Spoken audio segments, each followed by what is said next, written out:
लागू न देणार मी कोणाची नजर, नेहमी तुझ्यासाठी राहीन मी नजर. काही पण सांग तू काही पण मान, तू होणारी बायको घे डोक्यावर पदर. काहीच विषय नाही ग, होणाऱ्या बाळांची आई ग.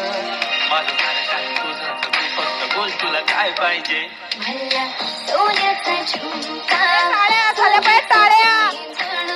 आणि राजा थोडा तुझा प्यार पाहिजे.